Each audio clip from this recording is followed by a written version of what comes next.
મહત્વના સમાચાર રાજ્યમાં કાયમી શિક્ષકોની ભરતી માટે હવે સરકાર હરકતમાં છે। 10,000 જેટલી જગ્યા પર પ્રાથમિક શાળામાં ભરતી થશે। ટેટ 1 અને 2 પાસ ઉમેદવારો માટે આ મહત્વના સમાચાર। આગામી દિવસોમાં શિક્ષણ વિભાગ આખરી મંજૂરી આપશે। ટેટ 2 પાસ ઉમેદવારોની ભરતી વધુ થવાની શક્યતાઓ દેખાઈ રહી છે। તો મહત્વપૂર્ણ સમાચાર ઉમેદવારો માટે આ સમાચાર મહત્વના। આગામી દિવસોમાં શિક્ષણ વિભાગ આખરી મંજૂરી આપશે। ટેટ 2 પાસ ઉમેદવારોની ભરતી વધુ થવાની શક્યતા।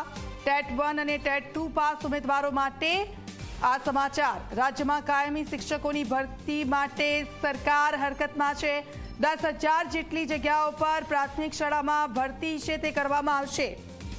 તો આખરી મંજૂરી લેવામાં આવશે તેની રાહ જોવાઈ રહી છે। ટેટ 1 અને 2 પાસ ઉમેદવારો માટે આ ખૂબ જ મહત્વના સમાચાર, કારણ કે તેમણે અનેકવાર રજૂઆત કરી હતી, સરકારમાં રજૂઆત કરવામાં આવી હતી કે અમારી ભરતી કરવામાં આવો, અને હવે તે રજૂઆત છે તેની અસરો જોવા મળી છે। શિક્ષકોની ભરતી માટે સરકાર હરકતમાં આવી છે।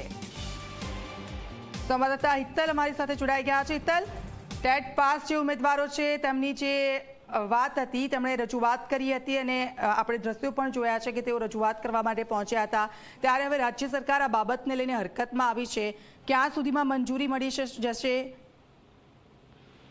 જી ચોક્કસ એવું કહી શકાય કે જે પ્રકારે ટેટ પાસ વિદ્યાર્થીઓની રજૂઆત હતી, આ ઉપરાંત શાળા પ્રવેશ ઉત્સવ યોજાયો હતો અને એમાં જે વાસ્તવિક પરિસ્થિતિ અનેક જગ્યાએ શિક્ષકોની ઘટનો મુદ્દો પણ સામે આવ્યો હતો। ત્યાર પછી આ સમગ્ર મામલાને મુખ્યમંત્રી કક્ષાએ હવે હાથ ધરવામાં આવ્યો હોવાની જાણકારી મળી રહી છે અને મુખ્યમંત્રીએ તાત્કાલિક અસરથી જે જગ્યાઓ ખાલી છે એ જગ્યાઓ ભરવા માટે અને ખાસ કરીને ટેટ 1 અને ટેટ 2 પાસ જે વિદ્યાર્થીઓ છે તેની એ લોકોને નોકરી રાખવાના પરિપ્રેક્ષમાં પણ સૂચનાઓ આપી હોવાની જાણકારી મળી રહી છે। મુખ્યમંત્રી કક્ષાએ અત્યારે સમગ્ર મોનિટરિંગ કરવામાં આવતું હોવાની જાણકારી મળી રહી છે। ટેટ 1 અને ટેટ 2માં 10,000થી વધુ શિક્ષકોની જે ભરતી પ્રક્રિયા નજીકના સમયમાં હાથ ધરવામાં આવશે એ પ્રકારની સૂત્રો તરફથી જાણકારી મળી રહી છે। સ્વાભાવિક છે કે પ્રાથમિક શાળાઓમાં સીધી રીતે જોવા જઈએ તો જે ગુજરાતી સિવાયની માધ્યમની શાળાઓ છે ત્યાંની 1,500 જેવી જગ્યાઓ જે છે એની